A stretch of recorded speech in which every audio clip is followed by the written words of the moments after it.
Welcome to orange kitchen. இன்றைக்கி நம்ம ரொம்பவே சூப்பரான ஒரு பிரேக்ஃபாஸ்ட்டோ ஒரு டின்னர் ஐட்டம் தான் பார்க்க போகிறோம். டின்னர் ரெசிபி தான் பார்க்க போகிறோம். ரொம்பவே சூப்பராக இருக்கும். இதை எப்படி செய்கிறதுன்னு பார்க்குறதுக்கு முன்னால் என்னோடய வீடியோ பிடிச்சிருந்துச்சின்னா லைக் பண்ணுங்கள், கமெண்ட் பண்ணுங்கள் அண்ட் சப்ஸ்கிரைப் பண்ணுங்கள். வாங்க இதை இப்போ எப்படி செய்கிறதுன்னு பார்க்கலாம். இந்த ரெசிபி செய்கிறதுக்கு நான் ஒரு கப் மைதா மாவு எடுத்திருக்கேன். ஒரு பவுலில் மாற்றிக்கலாம். இதுக்கு தேவையான அளவு உப்பு சேர்த்துக்கலாம்.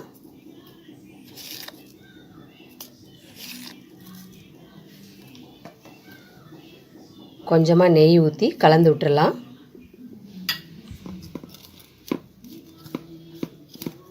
இதை நல்லா கலந்துடலாம்.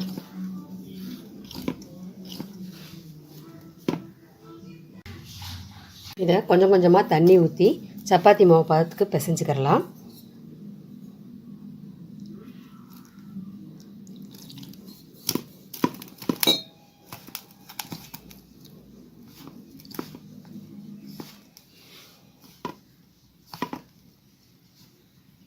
நல்லா சப்பாத்தி மாவு மாதிரி பிசைஞ்சாச்சு.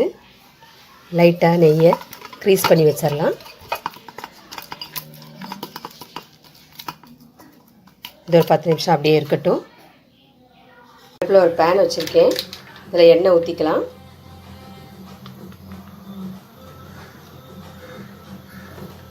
எண்ணெய் காஞ்சவனையும் கொஞ்சம் ஜீரகம் தாளிச்சுக்கலாம். இதில் தட்டி வச்ச இஞ்சி பூண்டு பேஸ்ட்டு போட்டுக்கலாம். பொடியாக நறுக்கின பச்சை மிளகா, பொடியாக நறுக்கின வெங்காயம் எல்லாம் சேர்த்து வதக்கிக்கலாம்.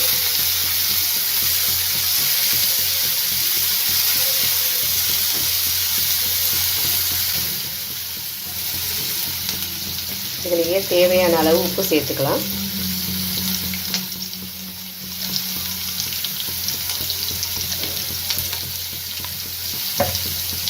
இதை நல்லா வதக்கிக்கலாம்.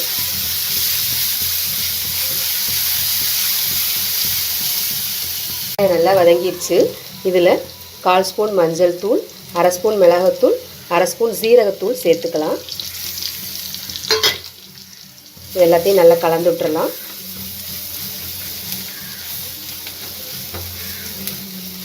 வேக வச்ச உருளைக்கிழங்கை சேர்த்துக்கலாம். நான் ஒரு 1/4 கிலோ அளவு சேர்த்துருக்கேன்.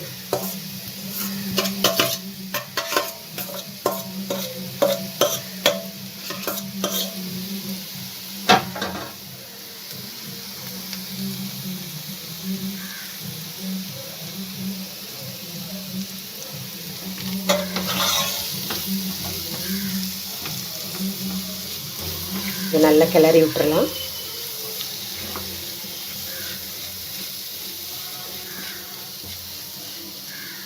உருளைக்கிழங்க மசாலாவோட நல்லா கலந்து விட்டாச்சு. இதில் இப்போ நறுக்கின கொத்தமல்லி தழை தூவிக்கலாம்.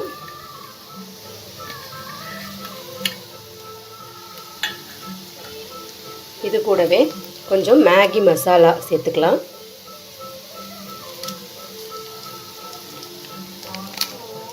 இதையும் நல்லா கிளறி விட்டுறலாம்.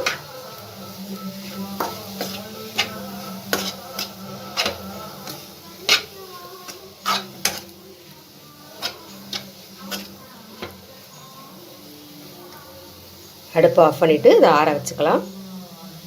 10 நிமிஷம் ஆயிடுச்சு. மாவு நல்லா ஊறிடுச்சு. இப்போ இதில் ஒரு சின்ன பீஸை எடுத்து நம்ம சப்பாத்தியாக தேய்ச்சிக்கலாம்.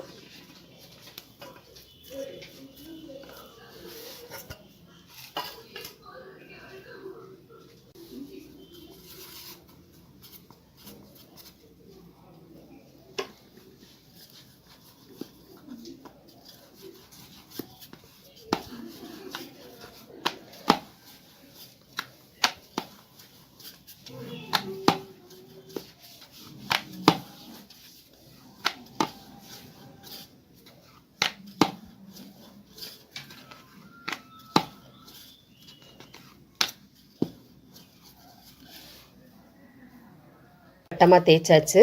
இதில் நம்ம செஞ்சு வச்ச இந்த உருளைக்கிழங்கு மசாலாவை நடுவில் வச்சுக்கலாம்.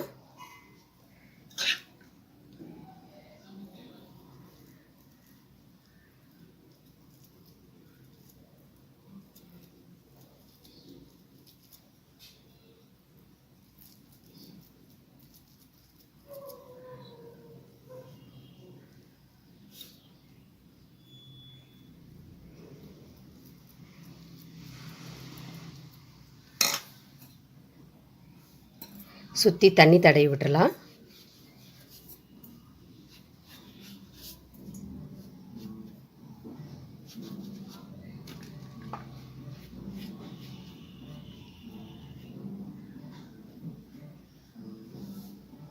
வச்சாச்சு. இப்போ அதை 4 பக்கமும் நம்ம மடித்து விட்டுறலாம்.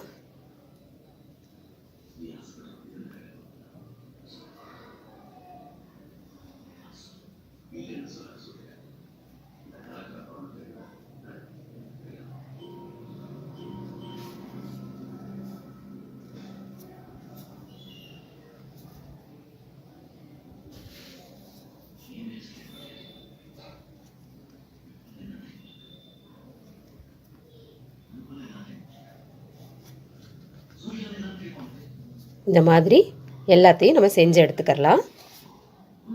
எல்லாத்தையும் செஞ்சு எடுத்து வச்சுருக்கேன். பவுலில் 2 முட்டையை அடித்து கலந்து வச்சுக்குவோம்.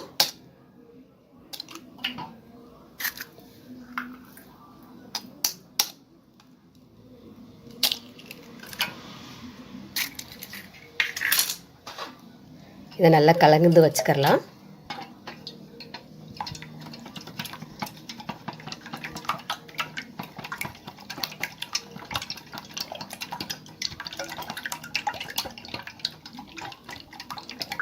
கலந்து வச்சாச்சு.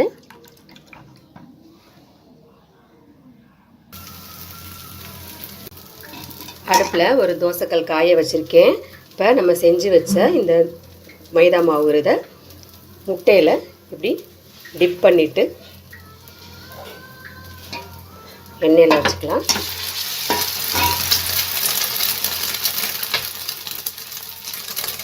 அதே மாதிரி இன்னொன்னையும் டிப் பண்ணிவிட்டு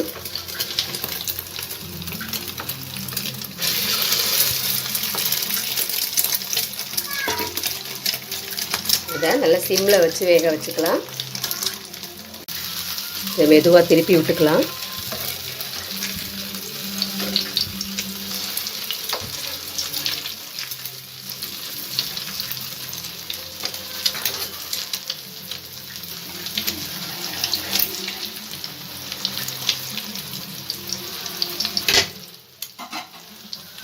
ரெண்டு பக்கமும் நல்லா மொறுமொறுன்னு வெந்துருச்சு. இது ஒரு பிளேட்டுக்கு மாற்றிக்கலாம்.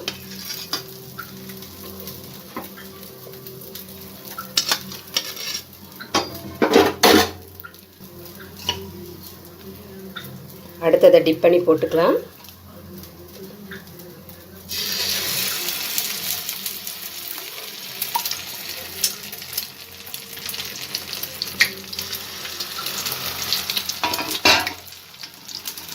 சூப்பரான breakfast R dinner item ready ஆயிடுச்சு. நீங்களும் இது போல் செஞ்சு பாருங்கள். வீடியோ பிடிச்சிருந்துச்சுன்னா லைக் பண்ணுங்கள், கமெண்ட் பண்ணுங்கள் அண்ட் சப்ஸ்கிரைப் பண்ணுங்கள். தேங்க்யூ.